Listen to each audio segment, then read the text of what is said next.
بسم اللہ الرحمن الرحیم۔ السلام علیکم ورحمۃ اللہ۔ آج کی اس ویڈیو میں ایک بھائی کا سوال آپ کے ساتھ شیئر کرنے جا رہا ہوں۔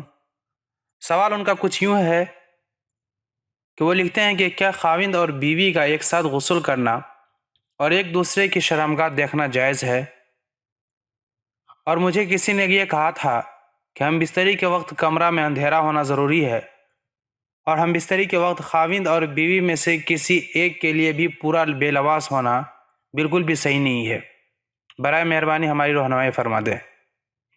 تو میرے بھائیوں، اس کا جواب یہ ہے کہ شوہر کے لیے بیوی کی شرمگاہ چھونے اور دیکھنے میں کوئی حرج نہیں ہے، لیکن اسے چومنا بے حیائی ہے۔ اسی طرح بیوی کے لیے مرد کی شرمگاہ چھونے اور دیکھنے میں بھی کوئی حرج نہیں ہے، مگر اسے چومنا اور منہ میں داخل کرنا یہ بھی بے حیائی ہے۔ ان دونوں باتوں کا ایک جملے میں خلاصہ یہ ہے کہ عورت کی شرمگاہ چومنا اور یعنی اورل سیکس کرنا سراپا بے حیائی اور اسلام کی پاکیزہ تعلیمات کے خلاف ہے۔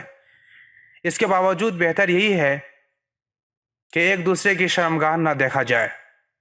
اور جہاں تک رہی بات میاں بیوی کا اکٹھے غسل کرنے کا مسئلہ، تو ظاہر سی بات ہے کہ جب میاں بیوی کا آپس میں ایک دوسرے کی شرمگاہ دیکھنا جائز ہے تو ایک ساتھ غسل کرنا بھی جائز ہوگا۔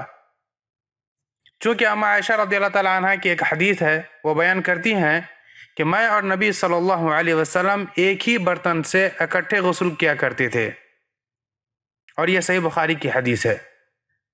اور حافظ ابن حجر رحمہ اللہ تعالیٰ فتح الباری میں کہتے ہیں، اسے داودی رحمہ اللہ نے یہ استدلال کیا ہے کہ مرد اپنی بیوی کی شرمگاہ دیکھ سکتا ہے، اور اسی طرح بیوی اپنے خاوند کی بھی شرمگاہ دیکھ سکتی ہے۔ اور آپ کا یہ سوال کہ کیا ہم بستری کے وقت کمرہ میں اندھیرا ہونا ضروری ہے، تو آپ کو بتاتا چلوں کہ ہم بستری کے وقت ایسا کوئی ضروری نہیں ہے کہ کمرہ کو مکمل اندھیرا رکھا جائے، لیکن بہتر یہ ہے کہ کمرہ تھوڑا سا اندھیرا رہے، ڈیم لائٹ جلایا جائے تو یہ زیادہ بہتر ہے۔ اور آپ کا یہ کہنا کہ ہم بستری کے وقت خاوند اور بیوی میں سے کسی ایک کے لیے بھی پورا بے لباس ہونا صحیح نہیں ہے، تو یہ بھی بالکل غلط ہے۔ ہم بستری کے وقت پورا بے لباس ہو سکتے ہیں، لیکن بہتر اور افضل عمل یہ ہے کہ ہم بستری کے دوران بدن پر چادر ضرور رکھا جائے، یہ افضل عمل ہے۔ لیکن بے لباس بھی ہونا جائز ہے، حرام نہیں ہے۔ تو مجھے امید ہے کہ آج کی ویڈیو آپ کو پسند آئی ہوگی۔ اگر ویڈیو پسند آئے تو لائک ضرور کر دیں، اور اگر ابھی تک ہمارے چینل کو آپ نے سبسکرائب نہیں کیا ہے تو چینل کو سبسکرائب کر کے بیل آئیکن پر ضرور سے کلک کر دیں، تاکہ اس طرح کے مسائل آپ کے سامنے لے کر آؤں تو آپ کو بروقت حاصل ہوتا رہے۔ ملتے ہیں پھر کسی نئی ویڈیو کے ساتھ، تب تک اپنا بہت سارا خیال رکھیے گا۔ فی امان اللہ۔